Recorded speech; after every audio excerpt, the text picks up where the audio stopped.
អាមេរិកចិនយល់ព្រមកាត់បន្ថយពន្ធសម្រាប់រយៈពេល90ថ្ងៃ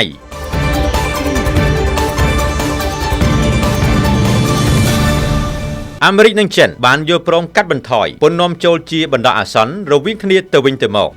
សហរដ្ឋអាមេរិកនឹងកាត់បន្ថយពន្ធនាំចូលលើទំនិញចិនមកត្រឹម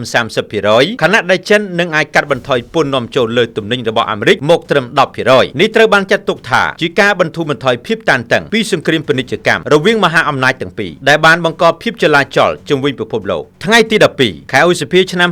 2025 រដ្ឋមន្ត្រីក្រសួងរដ្ឋាភិបាលអាមេរិកលោក Scott Bessent បានប្រាប់អ្នកសារព័ត៌មានថាសហរដ្ឋអាមេរិកនិងចិនបានឈានដល់កិច្ចព្រមព្រៀងមួយដើម្បីកាត់បន្ថយពន្ធនាំចូលរវាងគ្នានឹងគ្នាក្នុងរយៈពេល90ថ្ងៃភាគីទាំងពីរនឹងកាត់បន្ថយពន្ធគយចំនួន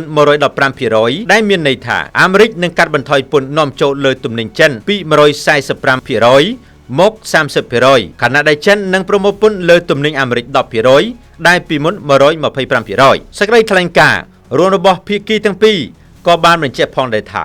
កិច្ចព្រមព្រៀងនឹងចូលជាធរមានចាប់ពីថ្ងៃទី 14 ខែឧសភាភាគីទាំងពីរក៏បានឯកភាពក្នុងការបង្កើតយន្តការដើម្បីពិភាក្សាអំពីទំនាក់ទំនងសេដ្ឋកិច្ចនិងពាណិជ្ជកម្មការចរចាបន្ទាប់នឹងប្រារព្ធឡើងនៅសហរដ្ឋអាមេរិកនៅប្រទេសចិនឬនៅប្រទេសទី3តាមការព្រមព្រៀងក្រសួងពាណិជ្ជកម្មចិនបាននិយាយថាការកាត់បន្ថយពន្ធគឺស្ថិតនៅក្នុងផលប្រយោជន៍រួមរបស់ពិភពលោកហើយសង្ឃឹមថា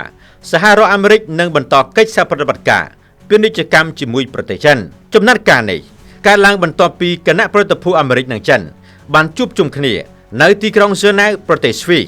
កាលពីសប្តាហ៍មុនដើម្បីស្វែងរកដំណោះស្រាយចំពោះសង្គ្រាមពាណិជ្ជកម្មដែលបានបង្កឲ្យមានការប្រែប្រួលសេដ្ឋកិច្ចនៅទូទាំងពិភពលោក។